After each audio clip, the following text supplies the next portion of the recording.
Welcome back. तर आजच्या व्लॉगमध्ये आपण पाहणार आहोत पनीर बटर मसालाची मस्त रेसिपी. त्यानंतर मी फ्रूट वॉश करून कसे स्टोअर करून ठेवते त्याही टिप्स तुमच्यासोबत शेअर करणार आहे.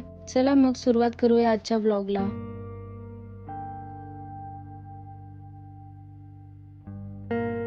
तर आज मी बनवणार आहे पनीर बटर मसाला आणि मी त्याची थोडीशी तयारी करून घेतलेली आणि मी ही रेसिपी नेहमी ट्राय करते आणि खूप छान बनते. जर तुम्हाला ही पनीर बटर मसालाची परफेक्ट रेसिपी हवी असेल ना तर व्लॉग न स्किप करता लास्टपर्यंत बघा.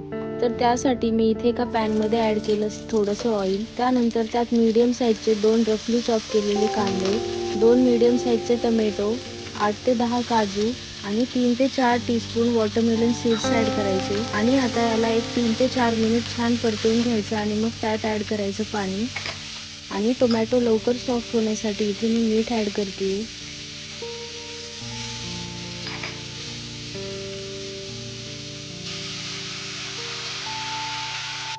आणि आता पाणी टाकल्यानंतर याला कव्हर करून कुक करून घेऊ एक 5 ते 7 मिनिट आणि आपला भाजीसाठीचा ग्रेव्ही बेस रेडी होईल.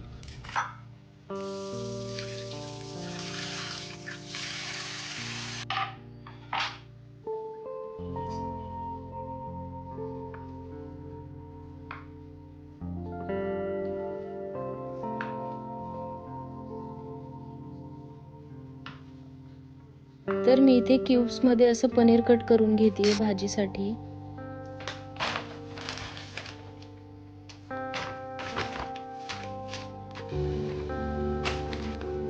तर इथे मी आज भाजीमध्ये ॲड करणार आहे सुहानाचा पनीर बटर मसाला मिक्स.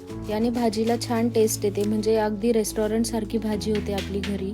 पण हे कम्प्लिटली ऑप्शनल आहे, तुम्ही हे स्किप पण करू शकता. आता हा ग्रेव्ही बेस तयार आहे, याला आपण थंड होऊ देऊ आणि मग याला मिक्सरमध्ये ग्राइंड करून घेऊ. तर हे थंड होतंय तोपर्यंत मी ब्लिंकिटवरून काही सामान ऑर्डर केलेलं, तर ते सामान मी आता ठेवून देते.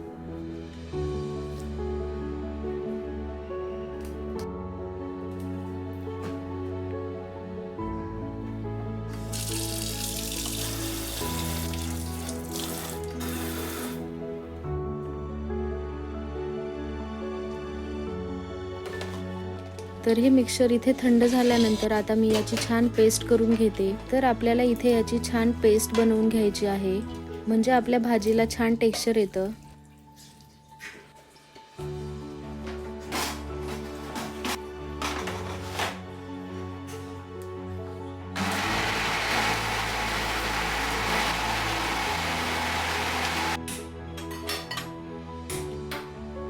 तर आता ॲड करू एका पॅनमध्ये ऑइल. तुम्ही हवं असेल तर यात थोडं बटर पण ॲड करू शकता आणि मग त्यात टाकून घ्यायची ही ग्राइंड केलेली पेस्ट.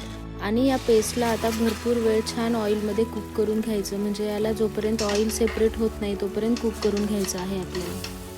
पनीरचा जो ग्रेव्ही बेस असतो ना, त्याचं एक सिक्रेट सांगते तुम्हाला. जर आपल्याला रेस्टॉरंट सारखी ग्रेव्ही बनवायची असेल ना तर त्याचं एकच सिक्रेट आहे, हा जो मसाला बेस आहे ना याला खूप छान परतून घ्यायचं. आणि तुम्ही ही टिप नक्की एकदा फॉलो करून बघा, भाजी खूप छान बनते, म्हणजे आपण बाहेरची भाजी खायला विसरून जाऊ.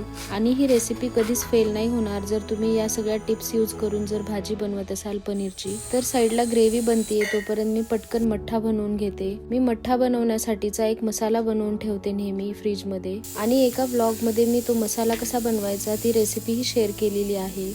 तर त्या रेसिपीसाठी तुम्ही तो व्लॉग चेक करू शकता. खूप छान मठ्ठा होतो याने, आणि याला तुम्ही मठ्ठा बनवण्यासाठीचं प्रीमिक्स म्हणू शकता. तर ते प्रीमिक्स मी यात यूज करते. त्यानंतर यात टाकायचं काळं मीठ आणि थोडंसं नॉर्मल मीठ आपलं रोज वापरतो ते, आणि थोडीशी साखर, आणि मग पाणी टाकून याला छान मिक्स करून घ्यायचं.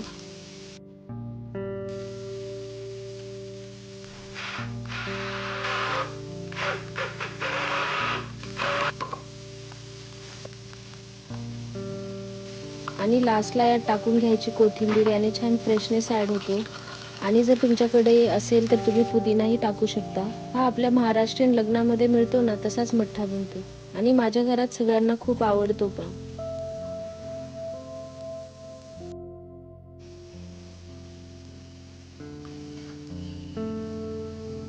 आणि हो, या ग्रेव्हीला मध्ये मध्ये मिक्स करत राहायचं, नाहीतर ही बॉटमला स्टिक होऊ शकते. आणि मग त्यात ॲड करायचा पनीर मसाला, आणि मग यात बेसिक स्पायसेस ॲड करायचे, म्हणजे रेड चिली पावडर, धने पावडर, हळद, आणि याला एकदा छान मिक्स करून घ्यायचं आणि याला परत कुक करून घ्यायचं. तर मी इथे भाजीमध्ये टाकण्यासाठी गरम पाणी करायला ठेवतेय। तर तुम्ही इथे बघू शकता ग्रेव्हीचं टेक्स्चर किती मस्त दिसतंय आणि हे परफेक्टली कुक झालं आहे ते कसं ओळखायचं, तर जेव्हा या मसाल्यातून ऑइल सेपरेट व्हायला लागेल तेव्हा समजून जायचं की हे छान परफेक्टली कुक झालेलं आहे। आणि मी ही पनीर बटर मसाला खूप कमी ऑइलमध्ये बनवते, त्यामुळे हेल्दी पण आहे। तर चला आता यात कन्सिस्टन्सी ॲडजस्ट करण्यासाठी पाणी ॲड करून घेऊ आणि मग टाकून घेऊ पनीरचे क्यूब्स।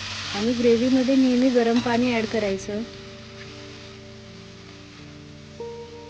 आणि कन्सिस्टन्सी ॲडजस्ट करण्यासाठी पाणी ॲड केल्यानंतर यात ॲड करून घ्यायचे पनीरचे क्यूब्स जे आपण कट करून घेतलेले। आणि पनीर टाकल्यानंतर याला बस 2 ते 3 मिनिट कव्हर करून कुक करून घ्यायचं, नाहीतर पनीर थोडं चिवी होतं जर आपण याला खूप वेळ कुक करायला ठेवलं तर।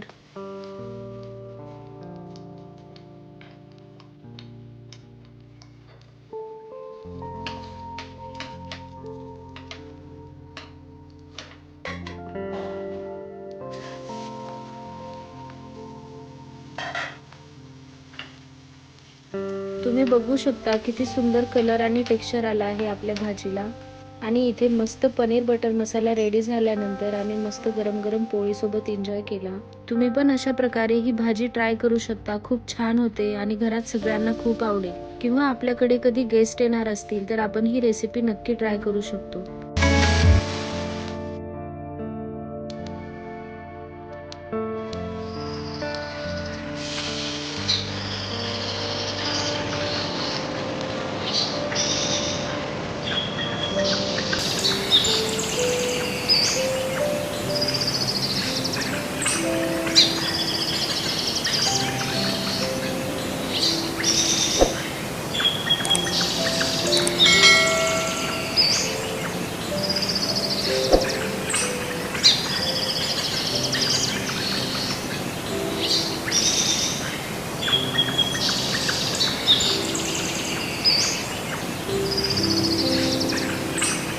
तर जेवण झाल्यानंतर मला फ्रूट्स वॉश करून ठेवून द्यायचे होते। मी सकाळी फ्रूट्स आणलेले भरपूर।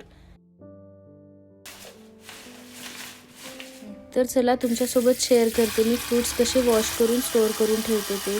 तर त्यासाठी एका मोठ्या बाउलमध्ये पाणी भरून घ्यायचं आणि मग त्यात ॲड करायचा बेकिंग सोडा आणि प्लेन व्हिनेगर। फ्रूट्स वॉश करते वेळेस बेकिंग सोडा वापरल्याने काही पेस्टिसाइड्स असतात ते कमी होतात किंवा माती, धूळ आणि मेन म्हणजे वॅक्स काढण्यामध्ये पण मदत होते। बेकिंग सोडा थोडा अब्रेसिव्ह असल्यामुळे फळांवरचं वॅक्स निघण्यास हेल्प होते आणि व्हिनेगरमध्ये ॲसिटिक ॲसिड असतं, त्यामुळे फ्रूट्सवरचे पेस्टिसाइड्स, बॅक्टेरिया कमी होतात। तर त्यासाठी फ्रूट्सला सोडा आणि व्हिनेगर वॉटरमध्ये थोड्या वेळ पाण्यामध्ये भिजवायचं, म्हणजे 5 मिनिट, आणि त्यानंतर स्वच्छ पाण्याने वॉश करून मग याला आपण स्टोअर करू शकतो।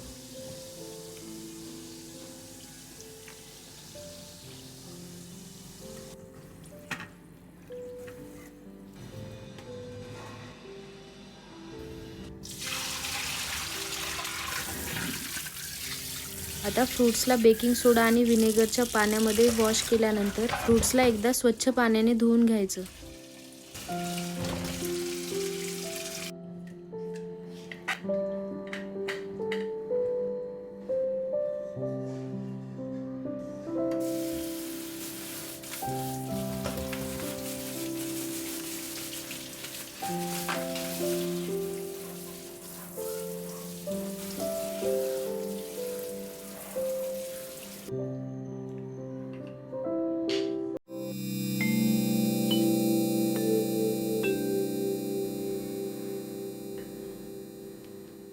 आणि हे फ्रूट्स मी फ्रीजमध्ये ठेवत नाही, फ्रूट्सला एका बास्केटमध्ये छान अरेंज करून ठेवलं की आपण नेहमी खात राहतो। माझ्या मुलीला फ्रूट्स खूप आवडतात, त्यामुळे असे फ्रूट्स वर अरेंज करून ठेवले की ती तिच्या हाताने घेऊन खाऊ शकते।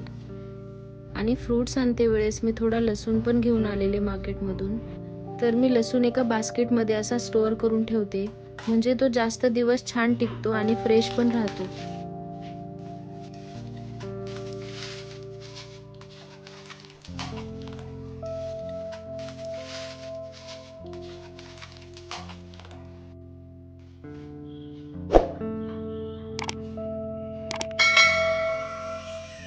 आणि आज मी बनवते ब्लू टी। तर याला बटरफ्लाय पी फ्लावर टी पण बोलतात। जी अपराजिताची वेली असते ना, त्याला ही फुलं येतात। आणि या ब्लू टीचे खूप बेनिफिट्स पण असतात। यात भरपूर प्रमाणात अँटीऑक्सिडंट्स असतात जे स्किनला ग्लोईंग आणि फ्रेश ठेवतात। आणि हो, याने डायजेशन इम्प्रूव्ह व्हायला पण हेल्प होते. या ब्लू टीचे भरपूर असे हेल्थ बेनिफिट्स पण आहेत.